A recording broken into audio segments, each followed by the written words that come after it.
you're able to see that, then you're able to hopefully do what I've done. Okay. That's something I'm going to try to share with Sarabelle at this very time. We're going to do this here. I'm going to go to my, okay, I've invited her, so she's aware of that. I'm going to go to my gallery. I'm going to go to this video here. I'm going to go to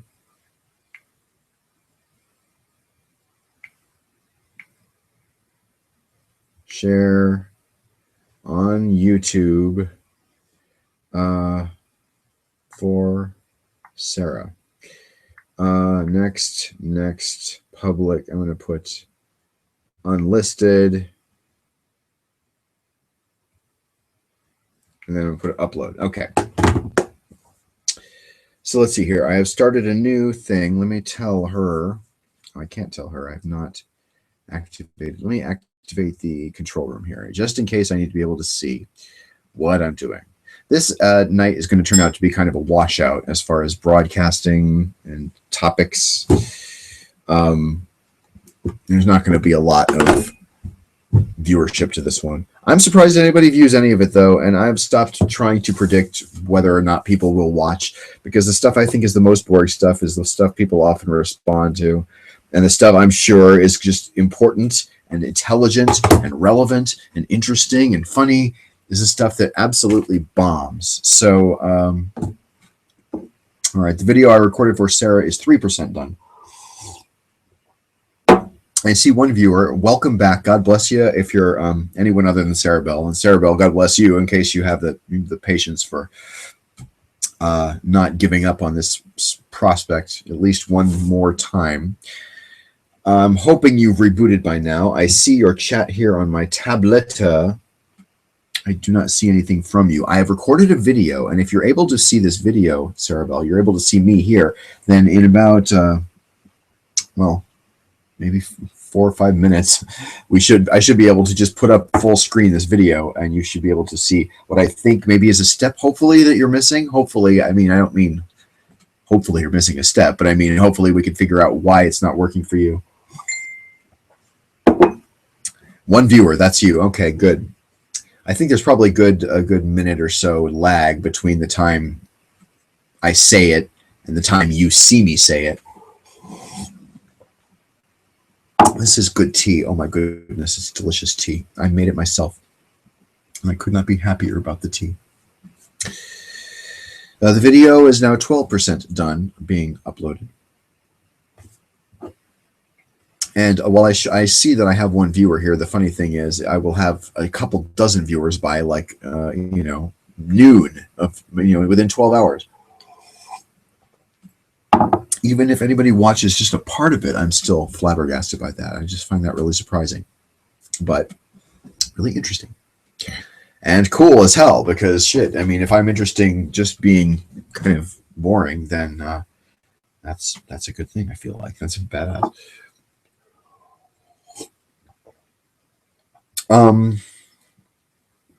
Tea.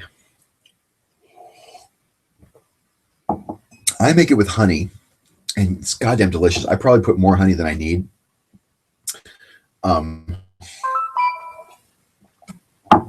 Hey, more Sunday with cBas. I love that I start an event and my phone goes beep bleep.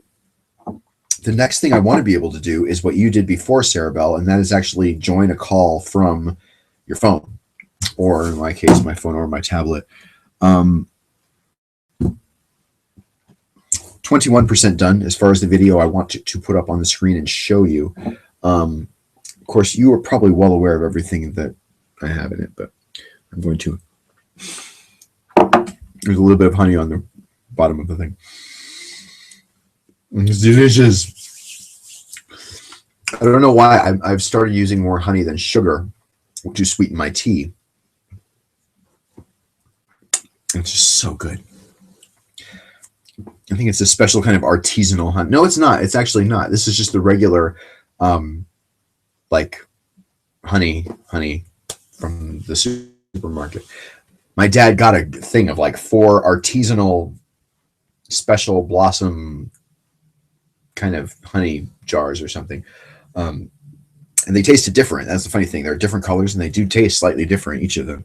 But they're all very sweet and delicious. 29 to 30% done now for the video I want to show Sarabelle.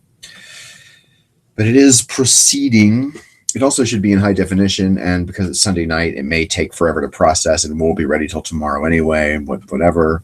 I was counting on you to know what you were going to do, because I don't know how you got in before. I was just saying test it so we could do it again, and I thought it would just magically work. And it did not. Oh my goodness. I'm interested to know if you saw any of the Saturday Night Live 40th anniversary thing. If you did, give me a call, 310-776-5869. That's 310-776-5869. If it's not live, if it's not from 10 to 11 p.m. on the Pacific Coast, or 1 to 2 a.m. Eastern time, then don't bother, or go call ahead and leave a message, of course, and we'll play your message live on the air here. We are only live from 11 p.m. to midnight most nights here in the Arizona Mountain time zone. And that's from 10 to 11 on the West Coast. I'm going to start trying to do my little time entry thing again. Of course, it's much too late for tonight. I think I even maybe did start it the way I want to begin starting the show every night. But as always, I'm not clear on the exact number of hours difference between here and GMT. And I'm not sure if it changes with daylight savings. If it does, that's a change that's about to happen in the next couple of weeks. 42% uploaded and continuing to increase. But blah, blah, blah. I could just keep singing blah. Oh, shit. Now I have 2 viewers. There's actually people watching this. I got to try and do something worthy that's not just blah, blah, blah, blah, blah, blah, blah, blah, blah. What the hell did I have in my list of salient notes here? Cops say, I think I reported this story already, or at least I started talking about it, but let's talk about it briefly. Oh, yes. What a great story this is. Cops say a man posed as his twin brother, his fake twin brother, to get out of tickets and other trouble with the police. Really funny story this is, from the San Francisco Chronicle, but I don't think it happened in the San Francisco Bay Area. It is just loading on the website, sfgate.com, and it's taking a long time. Video 50% uploaded. Okay.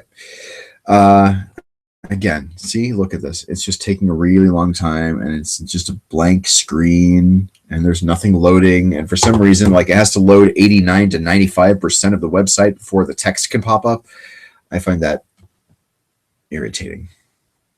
Very, very irritating. Oh, in the meantime, I know what we can do.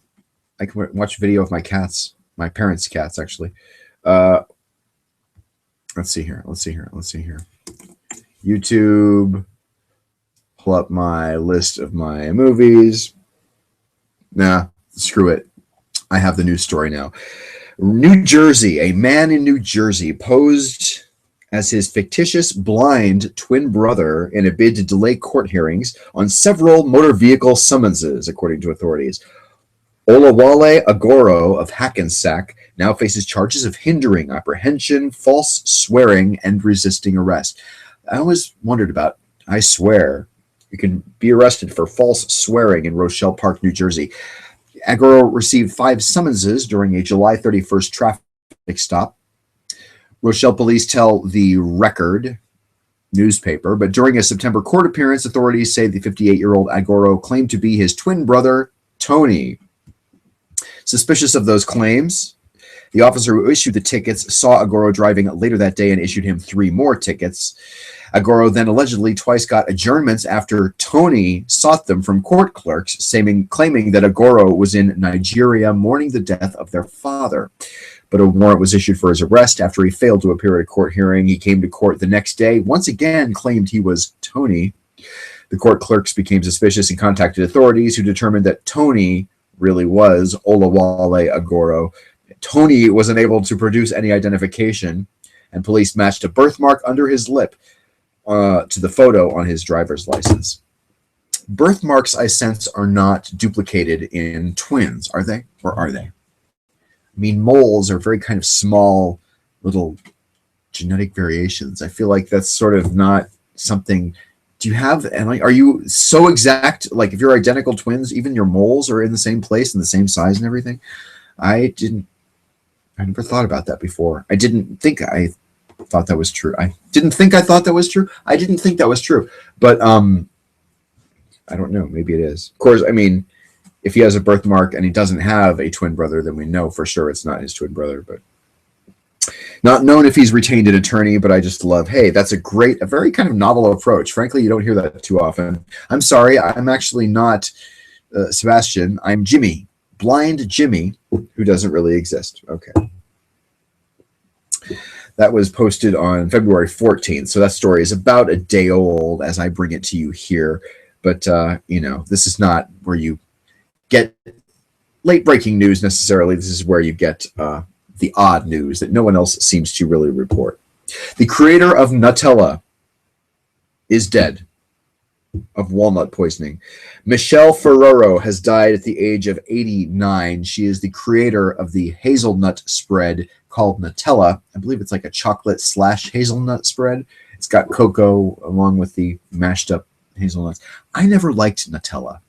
So, you know, it was always very strange to, you know, see people eating it or whatever. I never saw it as a child ever. The thing about nut allergies was just almost unheard of when I was a kid. Really, kids did not suffer from nut allergies to the point where they had to be segregated or where we had to watch what we brought to school. Like, not just most of the time it wasn't true. It was never true. That never happened. All right, is FT.com going to let me load this story or not? Michelle Ferrero has died at the age of 89.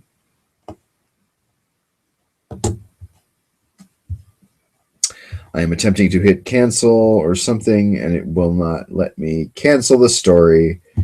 And if I can't cancel the story, I'm going to say, fuck the story, because I don't want to waste any more of my viewers' valuable time. Even though there's only one viewer live. That can change. By the way, I do always take calls. I've restarted the broadcast a couple of times. Every time you do that, you lose your character generated, your character, you know, your CG, as we call it in the biz. 83% for this video, and then it will process, and then I will show Sarah Bell what I'm hoping she can see. But of course, by then it's going to be after midnight. And 84%, we're almost there. Come on, come on, come on. Go, go, go, go, go. The other news story I wanted to bring to you, brobible.com. Sort of a frat boy website, but they occasionally have really good stories on there. A dude got so stoned on synthetic marijuana, he fell asleep during his mugshot.